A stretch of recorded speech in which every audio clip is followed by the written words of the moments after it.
बिस्मिल्लाहिर्रहमानिर्रहीम। अस्सलाम वालेकुम। मैं उम्मीद करती हूँ आप तमाम लोग खैर आफियत से होंगे।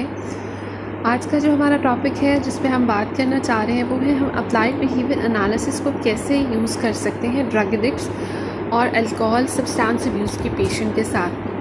हम अप्लाइड बिहेवियर एनालिसिस को यूज़ कर सकते हैं हम उन पेशेंट्स के डिस्ट्रक्टिव बिहेवियर को ख़त्म करने के लिए। यहाँ पर हम ओपन कंडीशनिंग का प्रिंसिपल यूज़ करते हैं ताकि उनका जो है बिहेवियर जो कि ड्रग सीकिंग के साथ मुब्तला है हम उसको कम किया जा सके। यहाँ पर हम CBT भी यूज़ करते हैं अलॉन्ग विद ABA। यहाँ पर ABA भी जो है एडिक्शन ट्रीटमेंट में बहुत ज़्यादा हेल्पफुल मेथड है जिससे हम उनकी जो है डिपेंडेंसी प्रॉब्लम है एडिक्शन पे हम उसको ओवरकम कर सकते हैं। अब हम बात कर लेते हैं कि कैसे हमारी जो बिहेवियर एडिक्शन को भी हम इसी सेम टूल के साथ एड्रेस करते हैं। इस पर हम ट्रीटमेंट उस प्रोसेस पे फोकस करते हैं जिससे हम उसको दोबारा उस पॉजिटिव लाइफस्टाइल की तरफ वापस ले जा सकें। सबसे पहला स्टेप तो ये है कि आपने ये डिसाइड करना कि क्लाइंट का कौन सा ऐसा बिहेवियर है प्रॉब्लमेटिक बिहेवियर जो कि एड्रेस किया जाना चाहिए। अब एडिक्शन में ये है कि आपने ट्रिगरिंग फैक्टर ढूंढना है जिसकी वजह से वो कौन सा ऐसा ट्रिगरिंग फैक्टर है जिसकी वजह से वो उस नशे की धुन में मुब्तला है। आइदर स्ट्रेस है या डिप्रेशन है या कोई और वजूहात भी हो सकती हैं। उसके बाद हमने क्लाइंट को हेल्प आउट करना है कि हम उन ट्रिगर को कैसे अवॉइड कर सकते हैं।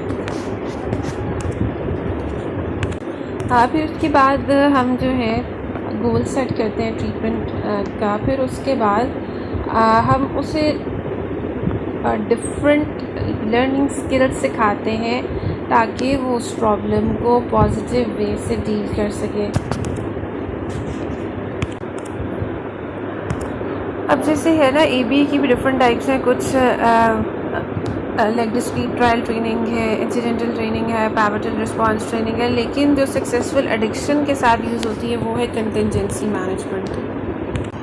लाइक जो हमारी कंटिजेंसी मैनेजमेंट एक बिहेवियरल थेरेपी है जिसमें हम मोटिवेशनल इंसेंटिव या टेंशनल रिवॉर्ड्स को यूज़ करते हैं उनके लिए जो कि ड्रग या अल्कोहल से बिल्कुल एब्सेंटीज़ हैं, ठीक है, ताकि हम उनको इनकरेज कर सकें और उन बिहेवियर्स को इनकरेज कर सकें जो कि हेल्दी लिविंग की तरफ जा रहे हैं। फिर हम क्लाइंट को हम इतना रिवॉर्ड दें जब वो कोई अपना जो पॉजिटिव गोल अचीव करें और अपना लाइफस्टाइल चेंज करें ताकि दिन ब दिन उनकी ज़िंदगी में बेहतरी आ सके। जो हमारा कंटिजेंसी मैनेजमेंट का प्रिंसिपल है वो बेसिकली ओपन कंडीशनिंग पे बेस कर रहा होता है कि लोग सीखते हैं और लोग चेंज करते हैं। That is basically based upon reward और पनिशमेंट उनके बिहेवियर्स के लिए। लेकिन मैं बात करूँ सब्सटेंस अब्यूज़ की तो people may respond positively towards incentive जो कि उनके लिए बहुत मददगार साबित हो सकता है उनकी बिहेवियर मॉडिफिकेशन में। Now let's talk about कि कैसे हम एंजाइटी इश्यूज़ को डील कर सकते हैं। ABA थेरेपी को यूज़ करते हुए एक टेक्निक जो कि हम यूज़ करते हैं ABA में हम बच्चे को सिखा सकते हैं कोपिंग टेक्निक जो कि उसका फियर और जो भी उसकी एंजाइटी है उसको कम करने के लिए, ठीक है। एंड हम बच्चे को इनकरेज करेंगे वो जो भी उसका फियर है, जो भी इंटरनलाइजिंग फैक्टर है, जो भी उसको डिस्टर्ब कर रहा है वो बताएं। एंड हम इसमें एक्सपोजर थेरेपी का यूज़ कर सकते हैं कि बच्चा एक तरह से कंट्रोल एनवायरनमेंट में अपने फियर को फेस कर सके और उसके बाद वो रेट कर सके जो भी उसका ट्रिगरिंग फैक्टर है उस एंजाइटी की तरफ जा रहा है। लाइक अगर मैं साल दूँ कि बच्चे को डर लगता है कि यार स्कूल में उसको कोई ना कोई अगर छेड़े तो बहुत ज़्यादा एंजाइटी में वो आ सकता है। द नेक्स्ट वन इज़ हम ABA कैसे यूज़ कर सकते हैं उन पेशेंट्स के साथ जो कि पोस्ट ट्रॉमेटिक स्ट्रेस डिसऑर्डर का शिकार हैं। यहाँ पर हम इनको माइंडफुलनेस स्किल्स सिखाते हैं हम उनको mindfulness based stress reduction technique सिखाते हैं ताकि हम उनको इस तरह से ट्रेन कर सकें ताकि वो अपनी अटेंशन पे फोकस कर सकें और जो भी उनके माइंड में इंट्रूसिव थाट्स हैं वो उसको अवॉइड कर सकें। और साथ साथ हम उन्हें मेडिटेशन रिलैक्सेशन करा सकते हैं जो कि उनके लिए हेल्पफुल हो सकती है उनके डिप्रेशन के सिम्टम्स को कम करने के लिए। या हम उनको कुछ ऐसे फ्रेज़ या फिर कुछ ऐसे वर्ड सिखा सकते हैं जो कि इफ़ेक्टिव हो सके उनके उस एंगर को टारगेट करने में मददगार साबित हों जो कि उसकी वजह से एंजाइटी और डिप्रेशन के सिम्टम्स अरूज पर हैं। नाउ लेट्स टॉक अबाउट कि कैसे ABA हमारे लिए हेल्पफुल हो सकती है उन पेशेंट्स के लिए जिनमें बहुत ज़्यादा एंगर के इश्यूज़ हैं और इम्पल्सिवनेस के इश्यूज़ हैं। जो ABA स्पेशलिस्ट हैं बेसिकली पेशेंट को देखते हैं उसकी एग्रेशन और पूरे इम्पल्स कंट्रोल को उसकी डायग्नोसिस के साथ जो कि इंक्लूड करता है लाइक इंटरमिटेंट एक्सप्लोसिव डिसऑर्डर है या कंडक्ट डिसऑर्डर है या ऑपोजिशनल डिफाइंड डिसऑर्डर है। अब हम बात कर लेते हैं कि बिहेवियरल चैलेंजेस एग्रेशन और इम्पल्स कंट्रोल के क्या हो सकते हैं। एग्रेशन और जो इम्पल्सन है इम्पल्सिव बिहेवियर बेसिकली प्रोवोक करते हैं एक इमीडिएट रिएक्शन फ्रॉम अदर ना। वो बच्चा फॉर एग्जाम्पल छोटा बच्चे की अगर मैं बात करूँ अगर उसकी लिमिटेड वर्बल एबिलिटी है अगर बहुत भूखा है तो डेफिनेटली वो रोएगा कि उसका जो केयर गिवर है उसको एक तरह से फीड करे।